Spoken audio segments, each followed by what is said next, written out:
അങ്ങനെ ഗംഭീരമായ സപ്തമസ്കന്ധം തുടങ്ങാൻ പോവാണ്. ഊതി എന്നുള്ള ലക്ഷണമാണ് പറയാൻ പോകുന്നത്. ഊതയ കർമ്മവാസന എന്നാണ്. കർമ്മവാസനയാണ് ഇവിടെ എടുത്ത് കാണിക്കുന്നത്.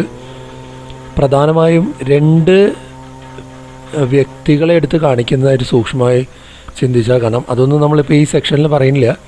നമ്മൾ വെറുതെ എന്താണോ ഭാഗവതം പറയുന്ന ആ സ്ട്രക്ചറിലൂടെ മാത്രം പോവുക എന്നുള്ള സ്ട്രിക്റ്റ് ആയിട്ടുള്ളൊരു റൂള് പ്രകാരം ആദ്യത്തെ അധ്യായത്തിൽ ഈ ഭഗവാന്റെ ഈ പാർഷ്യാലിറ്റി കണ്ടപ്പോൾ പരീക്ഷിച്ച് ചോദിക്കാൻ എന്താണ് ഇതിന് കാരണം. അപ്പോൾ ശ്രീ ശിവബ്രഹ്മർഷിന് മറുപടി പറഞ്ഞു, പാർഷ്യലായി തോന്നപ്പെടുന്നതാണ്, കാലമാണ് സത്വഗുണം രജോഗുണം തമോ ഗുണം അനുസരിച്ച് മാറിക്കൊണ്ട് അനുകൂലമായി പ്രതികൂലമായി നിൽക്കുന്നത് എന്നൊക്കെ പറഞ്ഞ് ആ തത്വമൊക്കെ എക്സ്പ്ലെയിൻ ചെയ്ത് കൊടുത്ത്, ഇതുപോലൊരു ചോദ്യം യുധിഷ്ഠിരന് ഇങ്ങനെ ഒരു സംശയമുണ്ടായിരുന്നു. ശിശുപാലന് മുക്തി കിട്ടിയ സമയത്ത് ഇങ്ങനൊരു സംശയമുണ്ടായി, ഇങ്ങനൊരു ചോദ്യം ഉണ്ടായി എന്ന് പറഞ്ഞപ്പോൾ അതിനെക്കുറിച്ച് ചോദിച്ചപ്പോൾ രാജസൂയ യാഗം കഴിഞ്ഞ സമയത്ത്, രാജസൂയ യാഗം നടക്കുന്ന സമയത്ത് ശിശുപാലനെ അവിടെ വെച്ച് ഭഗവാൻ ശ്രീകൃഷ്ണൻ വധിക്കേണ്ടായി.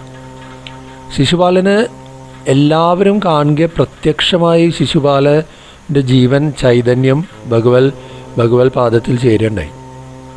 അത്ഭുതകരമായ ഈ സംഭവം കഴിഞ്ഞ് യുധിഷ്ഠിരൻ ചോദിക്കാണ്, ശ്രീനാരദ മഹർഷിയോട് ചോദിക്കാണ്, എന്താണ് ഇതിന് കാരണം. ജനിച്ച മുതൽ ശ്രീകൃഷ്ണനെ ചീത്ത പറഞ്ഞിട്ടുള്ള ആളാണ്. ആരഭ്യ കളഭാഷണാൽ എന്നാണ്. കളഭാഷണം, അതായത് ചെറിയ കുട്ടികൾ വർത്തമാനം പറഞ്ഞു തുടങ്ങുമ്പോൾ മുതൽ ശ്രീകൃഷ്ണനെ ചീത്ത പറഞ്ഞിട്ടുള്ള ആളാണ്. ഇങ്ങനെ ഇത്രയും ഉജ്ജ്വലമായി വളരെ പ്രത്യക്ഷമായി ഭഗവാനിൽ പോയി ചേരാൻ, ഇങ്ങനെ ഒരു മുക്തി ലഭിക്കാൻ എന്താണ് കാരണം ചോദിച്ചു വരുമ്പോൾ ശ്രീനാരദ മഹർഷി അതിന് മറുപടി പറയാണ്, ഈ സ്തുതി നിന്ദ ഇതൊന്നും ഭഗവാന് ബാധകമല്ലെന്നും ഈ പ്രകൃതിയുടെ ഏത് ഭാവം കൊണ്ട് വേണമെങ്കിൽ ഭഗവാനെ അപ്രോച്ച് ചെയ്യാമെന്നും, കാമം ക്രോധം എന്താ പറയുക മാത്സര്യം അല്ലെങ്കിൽ അസൂയ ഇങ്ങനെ എന്ത് ഇതുകൊണ്ട് ഭയം എന്തുകൊണ്ട് വേണമെങ്കിൽ അല്ല ഭക്തി എന്തുകൊണ്ട് വേണമെങ്കിൽ ഭഗവാനെ അപ്രോച്ച് ചെയ്യാമെന്നും നിർഗുണ ബ്രഹ്മസ്വരൂപമായിരിക്കുന്ന ഭഗവാനിൽ ഇതൊന്നും ഒരു വ്യത്യാസവും ഉണ്ടാക്കുന്നില്ല എന്ന് പറഞ്ഞ് ഓരോരുത്തരുടെ എക്സാമ്പിളൊക്കെ പറഞ്ഞു. കാമം കൊണ്ട് ഗോപികമാർ ഭഗവാനെ ആരാധിച്ചത്, ക്രോധം കൊണ്ട് ശിശുപാലനൊക്കെ ആരാധിച്ചതും, ഭയം കൊണ്ട് കംസനെ പോലെയുള്ളവരും, അങ്ങനെ ഓരോരോ കാര്യങ്ങളൊക്കെ പറഞ്ഞ്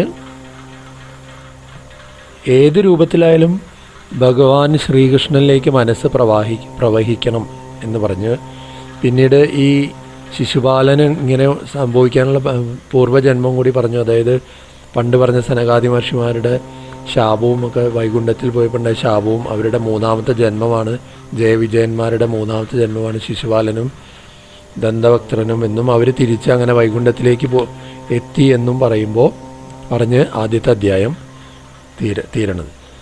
രണ്ടാമത്തെ അധ്യായത്തിൽ അപ്പോൾ ഈ കൂടുതൽ ഡീറ്റെയിൽസ് ഇങ്ങനെ കേൾക്കണമെന്ന് പറയുമ്പോൾ രണ്ടാമത്തെ അധ്യായത്തിൽ ഹിരണ്യകശിപുവിൻ്റെ കാര്യം പറയണം. അപ്പോൾ ഹിരണ്യാക്ഷൻ വധിക്കപ്പെട്ടതിന് ശേഷം എല്ലാവരും സങ്കടത്തിൽ, അമ്മയും എല്ലാവരും സങ്കടത്തിലിരിക്കുമ്പോൾ ഹിരണ്യകശിപു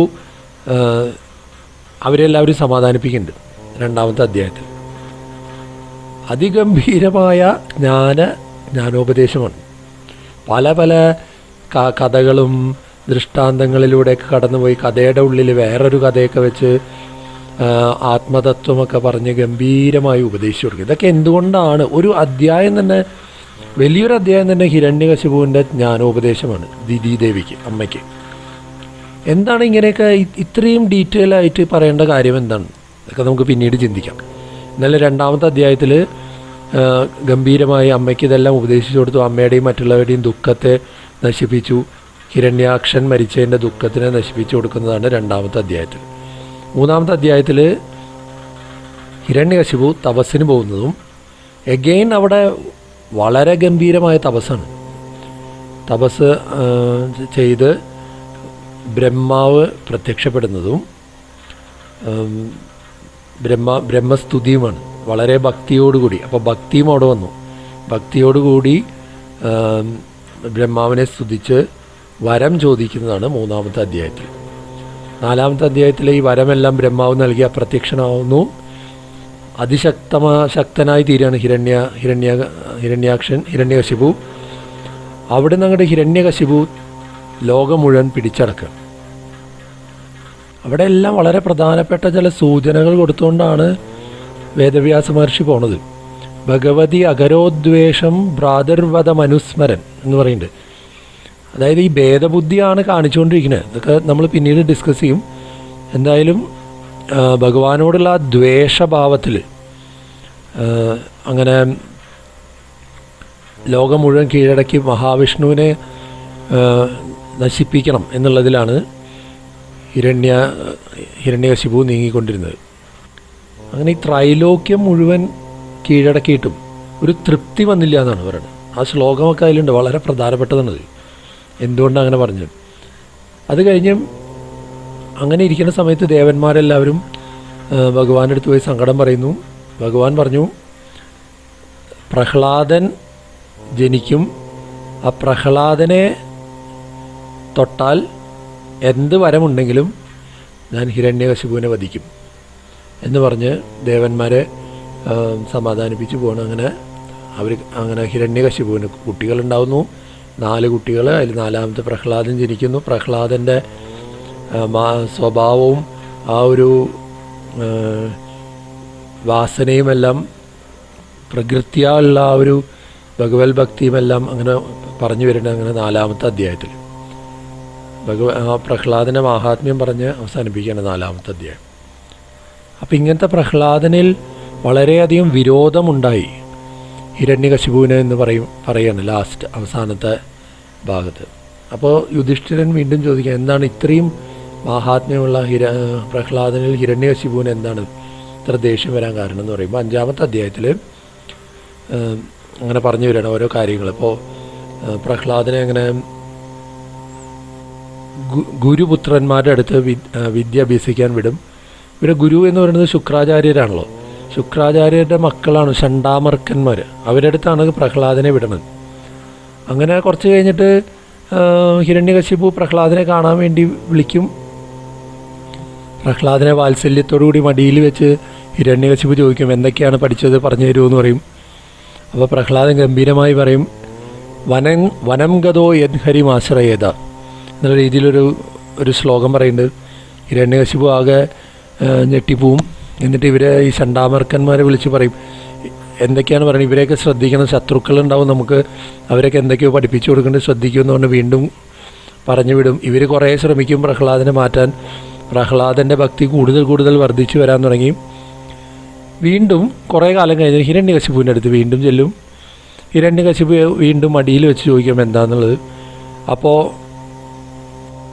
ഭക്തിയുടെ 9 ലക്ഷണങ്ങൾ പ്രഹ്ലാദൻ അവിടെ വിവരിച്ചു കൊടുക്കുന്നുണ്ട്. ശ്രവണം, കീർത്തനം, വിഷ്ണു സ്മരണം, പാദസേവനം, അർച്ചനം, വന്ദനം, ദാസ്യം, സഖ്യം, ആത്മനിവേദനം. അങ്ങനെ 9 ലക്ഷണങ്ങൾ പറഞ്ഞു കൊടുക്കും. ഹിരണ്യകശിപുവിന് സഹിക്കാൻ പറ്റിയില്ല. അവിടെ വെച്ച് ഇവർ തമ്മിൽ വാക്ക് തർക്കമൊക്കെ വരും. ഈ ഷണ്ടാമർക്കന്മാരായിട്ട് അവർ പറയും, ഇത് ഞങ്ങൾ പഠിപ്പിച്ചതല്ല, വാസനയാണ്, ഞങ്ങൾക്കൊന്നും ചെയ്യാൻ പറ്റില്ല എന്ന് പറയും. അപ്പോൾ വീണ്ടും പ്രഹ്ലാദൻ ഉപദേശിച്ചു കൊടുക്കും ഭഗവത് മാഹാത്മ്യം. അതോടുകൂടി ഹിരണ്യകശിപുവിൻ്റെ എല്ലാ ക്ഷമയും നശിച്ച് പ്രഹ്ലാദനെ നശിപ്പിക്കുക എന്നുള്ള തീരുമാനത്തിലായി. പലതരത്തിലും നശിപ്പിക്കാൻ ശ്രമിക്കും. ഒരു തരത്തിലും മരണം അടുക്കുന്നില്ല പ്രഹ്ലാദൻ. പലതരത്തിൽ എല്ലാം അറിയുന്ന എല്ലാം ചെയ്തു നോക്കി. ഒരു തരത്തിലും പ്രഹ്ലാദനെ നശിപ്പിക്കാൻ പറ്റാതെ വരും. അപ്പോൾ ഹിരണ്യകശിപു ആകെ സങ്കടത്തിലായി. കാരണം ഒരു ചെറിയ കുട്ടിയെ പോലും നശിപ്പിക്കാൻ പറ്റാതെ വന്ന അത്രയേ ഉള്ളൂ തൻ്റെ ശക്തിയും. ദേവന്മാരെ അറിഞ്ഞാൽ, ലോകം മുഴുവൻ അറിഞ്ഞാൽ തൻ്റെ കഥ തീരുമെന്നുള്ളത് മനസ്സിലായി. അങ്ങനെ സങ്കടപ്പെട്ടിരിക്കുമ്പോൾ ഈ ഷണ്ടാമർക്കന്മാർ വന്ന് സമാധാനിപ്പിക്കും. സാരില്ല, ശുക്രമഹർഷി വരുന്നവരെ നമുക്കൊരു കാര്യം ചെയ്യാം, പ്രഹ്ലാദനെ എവിടെയെങ്കിലും ബന്ധിച്ചിരുത്താം, എന്നിട്ട് ശുക്രമഹർഷി വരട്ടെ, എന്നിട്ട് ആലോചിച്ച് തീരുമാനിക്കാം. ചെറിയ കുട്ടിയല്ലേ, അത് പേടിക്കേണ്ട, അങ്ങ് പേടിക്കേണ്ട എന്നൊക്കെ കൊണ്ട് സമാധാനിപ്പിച്ച് പ്രഹ്ലാദനെ അവിടെ ബന്ധിച്ച് അവരുടെ ആശ്രമത്തിൽ ബന്ധിച്ച് നിർത്തി ഇവരവരുടെ കാര്യങ്ങളൊക്കെ ഏറ്റതാക്കും. അവർക്ക് അറിയുന്ന കാര്യങ്ങൾ പഠിപ്പിച്ചു കൊടുക്കും. പ്രഹ്ലാദൻ ഭഗവത് മാഹാത്മ്യം തിരിച്ചും പറയും. ഇങ്ങനെ ബന്ധനത്തിലിരിക്കുന്ന പ്രഹ്ലാദൻ അങ്ങനെ ഒരു ഗ്യാപ്പ് കിട്ടിയപ്പോൾ ഈ കുട്ടികളും എല്ലാവരും കൂടി പ്രഹ്ലാദൻ്റെ അടുത്ത് ചുറ്റും കൂടാൻ തുടങ്ങി ഈ കഥ കേൾക്കാൻ വേണ്ടി. അങ്ങനെയാണ് 5ാമത്തെ അധ്യായം തീരണത്. 6ഉം 7ഉം പ്രഹ്ലാദൻ്റെ ജ്ഞാനോപദേശമാണ് ഈ കുട്ടികൾക്കായിട്ട്. വളരെ ഗംഭീരമായി പറഞ്ഞുകൊണ്ട് എങ്ങനെയൊക്കെയാണ് ചെറുപ്പം മുതൽ തുടങ്ങണം എന്നുള്ളതും ഇതെല്ലാം പറഞ്ഞ 6ാമത്തെ അധ്യായം തീരുമ്പോൾ പറഞ്ഞു, ഇത് ഞാൻ ശ്രീനാരദ മഹർഷിയിൽ നിന്ന് എങ്ങനെയാണിതൊക്കെ അറിഞ്ഞതെന്ന് ചോദിക്കുന്നുണ്ട്. നമ്മളെപ്പോലെ ഇങ്ങനെ അമ്മമാരുടെ കൂടെ ഇങ്ങനെ അന്തപുരത്തിലൊക്കെ കഴിയുന്ന ഈ പ്രഹ്ലാദൻ എങ്ങനെ ഇതെല്ലാം അറിഞ്ഞു എന്ന് പറയുമ്പോൾ ശ്രീനാരദ മഹർഷിയുടെ അനുഗ്രഹമാണ്. എങ്ങനെ അറിഞ്ഞു എന്ന് ചോദിക്കണവരെയാണ് 6. 7ാമത്തെ അധ്യായത്തിൽ മുമ്പുണ്ടായൊരു കാര്യം പറയണം. അപ്പോൾ ഹിരണ്യകശിപു തപസ്സിന് പോയ സമയത്ത് ഈ ദേവന്മാരെല്ലാവരും ആക്രമിച്ച് പ്രഹ്ലാദൻ്റെ അമ്മ കയാധുവിനെയും എല്ലാവരും പിടിച്ചുകൊണ്ടുപോയി കയാധുവിനെ വധിക്കാൻ ശ്രമിക്കുകയാണ്. അപ്പോൾ ആ സമയത്ത് ശ്രീനാരദ മഹർഷി വന്ന് തടയും. എന്നിട്ട് പറയും, ഇങ്ങനെ മഹാഭാഗവതോത്തമനാണ് ഗർഭത്തിലിരിക്കുന്നതെന്ന് പറഞ്ഞ് രക്ഷിക്കും. എന്നിട്ട് കയാധുവിന് ആശ്രയം കൊടുക്കും ശ്രീനാരദ മഹർഷി തൻ്റെ ആശ്രമത്തിൽ. അവിടെ ഭർത്താവ് തിരിച്ചു വരുന്നവരെ അവിടെ ആശ്രമത്തിൽ കഴിയാണ്. അവിടെ വെച്ചിട്ട് ജ്ഞാനം ഉപദേശിക്കും ശ്രീനാരദ മഹർഷി. ഗർഭത്തിലിരിക്കുന്ന പ്രഹ്ലാദനെയാണ് ഉദ്ദേശിച്ചിട്ട് പറഞ്ഞു കൊടുക്കുന്നത്. അമ്മ കുറേയൊക്കെ കേൾക്കും, ചിലപ്പോൾ ക്ഷീണത്തിൽ ഉറങ്ങും. പ്രഹ്ലാദൻ ഇത് മുഴുവൻ കേട്ടു. അങ്ങനെ ഗർഭത്തിൽ വെച്ച് ഞാൻ ഗ്രഹിച്ചതാണ് ഇതെല്ലാം എന്ന് പറഞ്ഞിട്ട് ബാക്കി കൂടുതൽ ഡീറ്റെയിൽസ് എല്ലാം പറഞ്ഞു കൊടുക്കുകയാണ് 7ാമത്തെ അധ്യായത്തിൽ. 8ാമത്തെ അധ്യായം തുടങ്ങുമ്പോൾ ഷണ്ടാമർക്കന്മാരെല്ലാവരും ആകെ പേടിച്ച് ഹിരണ്യകശിപുവിനോട് പോയി വിവരം പറയും. എല്ലാവരും ഇങ്ങനെ ഭഗവത് ഭക്തിയിലും എല്ലാം തിരിഞ്ഞു തുടങ്ങി എന്നുള്ളത്. ഹിരണ്യകശിപു ദേഷ്യം കൊണ്ട് വിറച്ചിട്ട് വരും. അങ്ങനെ പ്രഹ്ലാദനോട് ചോദിക്കും, ആരാണ് ഇത്രയും ശക്തി തരണത്, എങ്ങനെയാണെന്നൊക്കെ ചോദിക്കും. അപ്പോൾ പ്രഹ്ലാദൻ മറുപടി പറയുന്നത്, എൻ്റെ മാത്രമല്ല അങ്ങയുടെയും ശക്തി, സർവ്വചരാചരങ്ങളുടെയും ശക്തി ഒരേ ആൾ തന്നെയാണെന്നും ഈ അസുരഭാവം ഭേദഭാവം ഉപേക്ഷിച്ച് അങ്ങൊന്ന് നോക്കൂ, അപ്പോൾ എല്ലാവരുടെയും സമഭാവന കാണാൻ പറ്റും. ഇതൊന്നും ഹിരണ്യകശിപുവിന് പിടിയിട്ടില്ല. ഹിരണ്യകശിപു പറഞ്ഞു, എല്ലാവരുടെയും ഉണ്ടെന്നുണ്ടെങ്കിൽ ഈ തൂണിലുണ്ടോയെന്ന് ചോദിച്ച് അങ്ങനെ ആ തൂണിൽ കണ്ടില്ലെങ്കിൽ നിൻ്റെ തല ഞാൻ എടുക്കുമെന്ന് പറഞ്ഞിട്ട് അങ്ങനെ തൂണിൽ ഗംഭീരമായിട്ട് പ്രഹരിക്കണം. ആ പ്രഹരത്തിൽ അണ്ടകടാഹം മുഴുവൻ പിളർന്ന് പോകുന്ന തരത്തിലൊരു ശബ്ദമാണ്. അതിൽ നിന്നുള്ളിൽ സാക്ഷാൽ നരസിംഹമൂർത്തി പ്രത്യക്ഷപ്പെടുന്നു. അവിടെ വെച്ചിട്ട് ഇവർ തമ്മിൽ ഗംഭീരമായ യുദ്ധം നടക്കുന്നു. യുദ്ധത്തിൽ അവസാനം നരസിംഹമൂർത്തി ഹിരണ്യകശിപുവിനെ വധിക്കുന്നു. അത് കഴിഞ്ഞിട്ട് ദേവന്മാരും ഇവരെല്ലാവരും ഓരോരുത്തരായിട്ടൊരു സീരീസ് ഓഫ് സ്തുതികളാണ്. ഓരോ ശ്ലോകമായിട്ട് എല്ലാവരും വന്ന് ഈ ക്രോധത്തിൽ ഇങ്ങനെ ജ്വലിച്ച് നിൽക്കുന്ന നരസിംഹമൂർത്തിയെ സ്തുതിക്കുന്നതാണ് 8ാമത്തെ അധ്യായത്തിൽ. 9ാമത്തെ അധ്യായത്തിൽ എന്നിട്ട് മഹാലക്ഷ്മിയെ വിളിച്ചുകൊണ്ടുവരും. ഭഗവാന്റെ ദേഷ്യം തീരണില്ല. മഹാലക്ഷ്മി സ്തുതിക്കാനൊന്നും നിൽക്കാതെ തന്നെ അവിടുന്ന് അപ്രത്യക്ഷമാവും. അങ്ങനെ അവസാനം പ്രഹ്ലാദനെ തന്നെ ഏൽപ്പിക്കുകയാണ് ഭഗവാന്റെ ദേഷ്യം ഒന്ന് പ്രസാദിപ്പിച്ച് കൊണ്ടുവരാൻ വേണ്ടി. അങ്ങനെ പ്രഹ്ലാദന് രണ്ടാമത് ചിന്തിക്കാനൊന്നും, പ്രഹ്ലാദൻ നേരെ പോയി ഭഗവാന്റെ പാദത്തിൽ വീണു, നമസ്കരിച്ചു. അങ്ങനെ ആ പ്രഹ്ലാദനെ കണ്ട വഴിക്ക് ഭഗവാന്റെ ആ ഭാവമേ അങ്ങോട്ട് മാറിയെന്നാണ്. അങ്ങനെ എണീപ്പിച്ച് നിർത്തി 2 കൈകളും കൊണ്ട് ശിരസിൽ അനുഗ്രഹിച്ചു. ഭഗവാന്റെ ആ സ്പർശം കൊണ്ട് തന്നെ കാലത്തിനെ അതിജീവിച്ചു, മരണത്തിനെ ജയിച്ചു കഴിഞ്ഞു പ്രഹ്ലാദൻ. അങ്ങനെ ആ പ്രഹ്ലാദൻ അവിടെ വെച്ച് ഉജ്ജ്വലമായ സ്തുതിയാണ് ഭഗവാൻ. സഗുണമായി തന്നെയാണ് ഭഗവാനെ സ്തുതിച്ചുകൊണ്ടിരിക്കുന്നത്. ഒരു ഭക്തി എന്താണ്? ഭക്തനെ സംബന്ധിച്ചോളം നിർഗുണ ബ്രഹ്മം എന്നൊന്നുമില്ല, തൻ്റെ പ്രഭുവാണ്. അപ്പോൾ ആ ഭഗവാനെ അങ്ങനെ ഗംഭീരമായ സ്തുതിയാണ് ആ 9ാമത്തെ അധ്യായം അവസാനം വരെ. അതൊന്നും പറയാനൊന്നും പറ്റില്ല, അതൊക്കെ നമുക്ക് വായിക്കാനേ പറ്റുള്ളൂ. അങ്ങനെ ആ സ്തുതി കഴിഞ്ഞപ്പോൾ ഭഗവാൻ സന്തോഷമായി വേഗം എന്താണ് വരം വേണ്ടത് എന്ന് ചോദിച്ചു. എന്നെ ആശ്രയിച്ച ഒരാൾക്ക് ഇനി രണ്ടാമതൊരു ആശ്രയം വേറെ ഒന്നിനെ ആശ്രയിക്കേണ്ട ആവശ്യമില്ല. എന്താണ് വരം വേണ്ടതെന്ന് ചോദിക്കുന്നത് അവിടെ വരെയാണ് 9ാമത്തെ അധ്യായം. 10ാമത്തെ അധ്യായത്തിൽ ഈ ചോദ്യം കേട്ടപ്പോൾ പ്രഹ്ലാദൻ പറഞ്ഞു, എനിക്കൊരിക്കലും ഒരു വരം ചോദിക്കാനുള്ള, ഞാൻ അങ്ങയുടെ ഒരു ഭൃത്യനാണ്, ഒരു രാജസേവകനെ പോലെ എന്തെങ്കിലും കൊടുത്ത് എന്നെ ഒഴിവാക്കാൻ ശ്രമിക്കരുത്. എനിക്കൊന്നും വേണ്ട, അങ്ങയുടെ ദാസ്യം മാത്രം മതി. എന്തെങ്കിലും ഒരു വരം തരണമെന്ന് ഇനി അങ്ങേക്ക് ആഗ്രഹമുണ്ടെങ്കിൽ ഒരു വരവും അങ്ങയോട് ചോദിക്കാൻ തോന്നല്ലേ. കാമാനാം ഹൃദ്യസംരോഹം ഭവതസ്തു വൃണേ വരം എന്നാണ്. കാമാദികളാകുന്ന ഒന്നും കാമക്രോധ ലോപമോഹം ഒന്നും തന്നെ ഹൃദയത്തിൽ വരാതിരിക്കണം എന്ന് അങ്ങയിൽ നിന്ന് വരം ചോദിക്കുന്നത്. ഇതാണ് എനിക്ക് വേണ്ട വരം എന്ന് അങ്ങനെ പ്രഹ്ലാദൻ ചോദിക്കുകയാണ്. അങ്ങനെ ഭഗവാൻ സന്തോഷമായിട്ട് പറഞ്ഞു, ഇനി കുറേ കാലം അങ്ങനെ രാജാവായിരിക്കണം, അത് കഴിഞ്ഞ് അവസാനം എന്നിലെത്തുമെന്ന് പറഞ്ഞ് അനുഗ്രഹിച്ചു. അപ്പോൾ ആ സമയത്ത് പ്രഹ്ലാദന് ചെറിയൊരു ഓർമ്മ വരികയാണ് അച്ഛനെക്കുറിച്ച്. അപ്പോൾ അച്ഛൻ ഇങ്ങനെ ഒരു ഭഗവത് ദ്വേഷിയായി മാറിയതും ഇങ്ങനെ ഇത്രയധികം ദ്രോഹം ചെയ്തതും ഒക്കെ ആയതുകൊണ്ട് അച്ഛനെ എടുത്ത് പറഞ്ഞുകൊണ്ട് പറയുന്നുണ്ട്, അച്ഛന് സദ്ഗതി കൊടുക്കണം എന്നൊരു റിക്വസ്റ്റ് വയ്ക്കുകയാണ്. ആ സമയത്ത് ഭഗവാൻ പറഞ്ഞു, അങ്ങേ പോലൊരാൾ ജനിച്ച കുലത്തിൽ ത്രിസപ്തപി പിതാഭൂത എന്നാണ്, 21 തലമുറ പിതൃക്കൾ ശുദ്ധമായി കഴിഞ്ഞു. ഇവിടെ ഇങ്ങനത്തെ സ്ഥലത്ത് ജീവിക്കുന്ന അണുക്കളും പുഴുക്കളും അങ്ങനത്തെ സർവ്വചരാചരങ്ങളും ശുദ്ധീകരിക്കപ്പെടും എന്ന് പറഞ്ഞിട്ടാണ് ഭഗവാൻ അവിടുന്ന് പറയണത്. അതിനു മുമ്പ് ബ്രഹ്മാവും സ്തുതിക്കുന്നുണ്ട്. ബ്രഹ്മാവിന് ചെറുതായിട്ടൊന്ന് ഭഗവാൻ വാൺ ചെയ്യുന്നുണ്ട് ഇങ്ങനത്തെ വരങ്ങൾ കൊടുക്കുന്നതിനെ കുറിച്ച്. അത് കഴിഞ്ഞിട്ടാണ് ഭഗവാൻ പറയണത് പ്രഹ്ലാദനെ അങ്ങനെ അസുരന്മാരുടെ രാജാവാക്കുന്നു. അങ്ങനെ ബാക്കിയുള്ള ഈ പ്രഹ്ലാദ സ്തുതിയുടെ എല്ലാം പ്രത്യേകത പറഞ്ഞ് വലിയൊരു അധ്യായമാണ്. ഇത് കഴിഞ്ഞ് അവസാനം എത്തുമ്പോൾ ഈ ഭഗവാന്റെ അനുഗ്രഹം കൊണ്ട് തന്നെ ഭഗവാൻ ശിവൻ ത്രിപുരന്മാരെ ജയിച്ചു എന്നുള്ള ചെറിയൊരു കഥയും കൂടി പറയുന്നുണ്ട്. അപ്പോൾ അതിൻ്റെയും കൂടി ചോദിക്കുമ്പോൾ അങ്ങനെ ത്രിപുരന്മാരുടെ കഥ പറയുന്നുണ്ട്.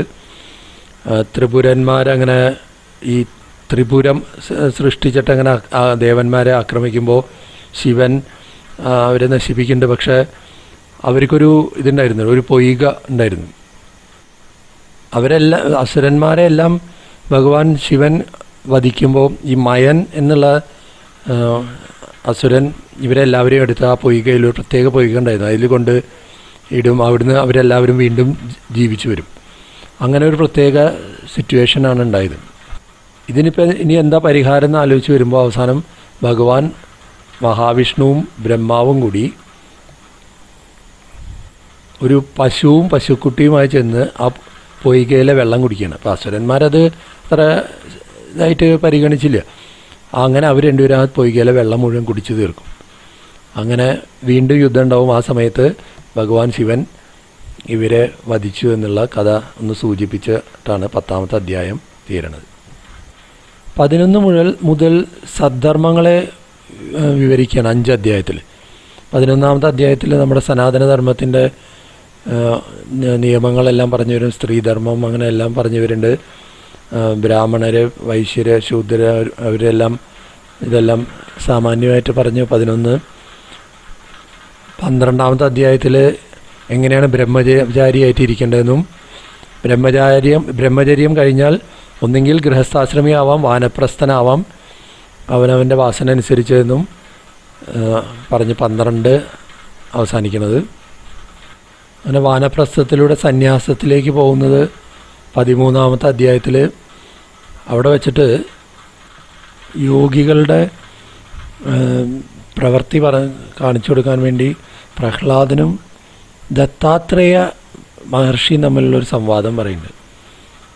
അങ്ങനെ ദത്താത്രേയ മഹർഷിയെ കാണുന്നതും പ്രഹ്ലാദൻ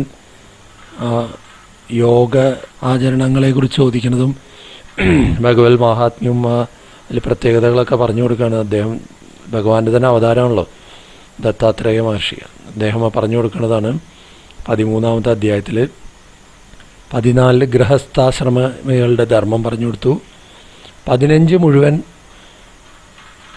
ശരിക്കും പറഞ്ഞ ഒരു മുക്തിയെ കാണിച്ചു കൊടുക്കുന്ന ഒരുപാട് കാര്യങ്ങൾ 15ാമത്തെ അധ്യായത്തിലുണ്ട്. വളരെ പ്രധാനപ്പെട്ട ഒരുപാട് ശ്ലോകങ്ങൾ 15ാമത്തെ അധ്യായത്തിലുണ്ട്.